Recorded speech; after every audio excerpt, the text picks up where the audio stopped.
अस्सलामुअलैकुम। तो आज का हमारे पास लेक्चर नंबर 28 है, जिसका टॉपिक और कंसेप्ट ये है कि हमारे पास लूप के टाइप में से फॉर ऑफ लूप हमारे पास क्या होता है। तो उसको हम इस वीडियो में प्रैक्टिकली इम्प्लीमेंट करेंगे, परफॉर्म करेंगे। तो बिना टाइम वेस्ट किए हम वेस्ट कोड पर आते हैं। और ये हमारे पास कौन सा लेक्चर है? ये हमारे पास लेक्चर नंबर 28 है और इसका टॉपिक है for of loop in JavaScript के। हमारे पास फॉर ऑफ लूप जो कि टाइप्स ऑफ लूप में से है, वो हमारे पास जावास्क्रिप्ट में क्या होता है। अब हमारे पास इसको थोड़ा सा जान लेते हैं कि ये हम क्यों यूज़ करते हैं, इसका पर्पस क्या है। फॉर ऑफ लूप का हमारे पास जो पर्पस है, हम यूज़ करते हैं use for array string iterable हमारे पास इटरेबल ऑब्जेक्ट के लिए हम यूज़ करते हैं। तो हम ये इसका क्या मतलब है यूज़ फॉर एरे। जैसे कि अगर आपने इससे पहले लैंग्वेज पढ़े होंगे C++, तो उसमें हमारे पास एरे का कंसेप्ट होता है, या फिर पाइथन में हमारे पास लिस्ट का कंसेप्ट होता है। उसके लिए हम यूज़ करते हैं फॉर ऑफ लूप, या फिर स्ट्रिंग के हर एक कैरेक्टर को डिस्प्ले करने के लिए, एक्सेस करने के लिए हम यूज़ करते हैं फॉर ऑफ लूप को। तो इससे ये साबित होता है कि जो हमारे पास एरे का कंसेप्ट है या फिर लिस्ट का कंसेप्ट है, उसके लिए हम यूज़ करते हैं जावास्क्रिप्ट में फॉर ऑफ लूप। तो ये हमारे पास इस वजह से हम यूज़ करते हैं। अब इसका सिंटेक्स हमारे पास क्या होता है? बहुत ही बेसिक सिंटेक्स है, कोई इसमें कंफ्यूज होने की ज़रूरत नहीं है। अब यहाँ पर आपने क्या करना होगा कि फॉर एग्ज़ाम्पल यहाँ पर आपके पास एक एरे आपने डिफ़ाइन की है, फॉर एग्ज़ाम्पल लेट, या फिर इस तरह कांस्ट से मैं डिफ़ाइन कर दूँगा कांस्ट ए इक्वल टू, और ये हमारे पास एरे का जो हमारे पास स्ट्रक्चर होता है वो कुछ इस तरह होता है स्क्वायर ब्रैकेट में, और इसमें मैं स्टोर कर देता हूँ 1 2 और 3। तो ये 3 वैल्यू मैंने स्टोर कर दी। फॉर एग्ज़ाम्पल मैंने 3 वैल्यू को स्टोर कर दिया।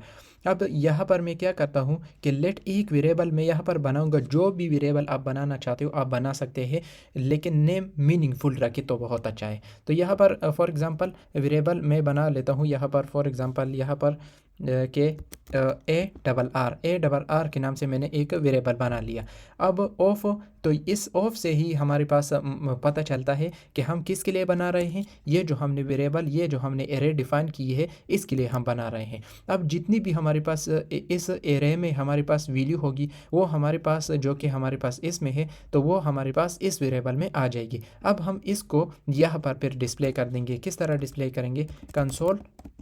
कंसोल यहाँ पर console.log, और फिर जो हमने वेरिएबल बनाया है जिसमें हमारे पास ये जितनी भी हमारे पास वैल्यू है वो हमारे पास इस वेरिएबल में आ गई है। अब हम इसको डिस्प्ले करेंगे, ना कि हम इसको डिस्प्ले करेंगे। तो इससे उम्मीद करता हूँ कि आप इस सिंटेक्स को समझ गए होंगे। अब हम एक एग्जांपल करते हैं जिससे आप लोगों को बहुत अच्छी तरीके से समझ में आ जाएगा कि हम इसको प्रैक्टिकली किस तरह इम्प्लीमेंट कर सकते हैं। एक एग्जांपल मैं करता हूँ। अब चूंकि मैं अब तक हमने एरे को नहीं पढ़ा है, तो आप एरे को, अगर इससे पहले लैंग्वेज आपने पढ़े होंगे C++, तो आपको कुछ आइडिया होगा। लेकिन अगर आपने पढ़ी नहीं तो ये छोटा सा एग्जाम्पल है, कोई बड़ा सा एग्जाम्पल नहीं है, लेकिन सिर्फ फॉर ऑफ लूप को मैंने आप लोगों को दिखाना था कि हमारे पास फॉर ऑफ लूप, क्योंकि हम लूप पढ़ रहे हैं, लूप का चैप्टर पढ़ रहे हैं। यहाँ पर आप देख सकते हैं लूप का चैप्टर हम पढ़ रहे हैं। तो इस वजह से ये ज़रूरी है कि हर टाइप्स ऑफ लूप आपको कराना ज़रूरी है। तो यहाँ पर एक एग्जांपल कर देते हैं। फॉर एग्जांपल यही एग्जांपल मैं कर देता हूँ। कांस्ट हमारे पास टाइप है। अब यहाँ पर मैं एक एरे को डिफ़ाइन कर देता हूँ, कुछ और एग्जांपल कर देता हूँ। अब यहाँ पर मैं फॉर एग्जांपल एरे ऑफ 1 के नाम से मैंने एक वेरिएबल बना लिया, और उसमें मैं स्टोर कर देता हूँ फॉर एग्जांपल 20, या फिर इस तरह 10 20, और थोड़ा सा स्पेस देता हूँ, और 30, और इससे ज़्यादा भी मैं डिफ़ाइन कर देता हूँ 40 50। तो इस तरह मैंने डिफ़ाइन कर दी। या फिर अगर इस तरह मैं वेरिएबल को नाम दे दूँ मार्क्स, अगर मैं इस तरह दे दूं तो बहुत अच्छा होगा, या फिर स्टूडेंट, या फिर इसी तरह हमारे पास। ठीक है। अब यहाँ पर हमने फॉर ऑफ लूप को यूज़ करना है। यहाँ पर हमने क्या यूज़ करना है? Use the for of loop. तो अब यहाँ से हमारे पास फॉर ऑफ लूप स्टार्ट होगा। अब यहाँ पर आपने क्या करना है? यहाँ पर आपको पता है फॉर आपने लगाना है। अब यहाँ पर फिर आपने एक वेरिएबल बनाना है जो भी आप बनाना चाहते हो। फॉर एग्जांपल मैं बनाना चाहता हूँ एक्स के नाम से मैंने एक वेरिएबल बना लिया ऑफ, और किसके लिए मैं बनाना चाहता हूँ? इस मार्क्स के एरे के लिए मैं बनाना चाहता हूँ।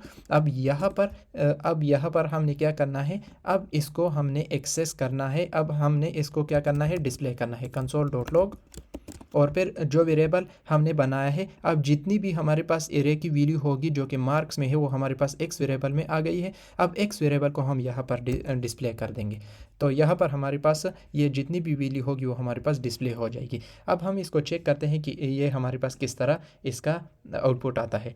तो यहाँ पर अगर आप देखें तो यहाँ पर आप देख सकते हैं कि 10, 20, 30, 40, 50, तो फॉर ऑफ लूप से हमने क्या कर दिया, एक एरे के एलिमेंट्स को हमने डिस्प्ले कर दिया।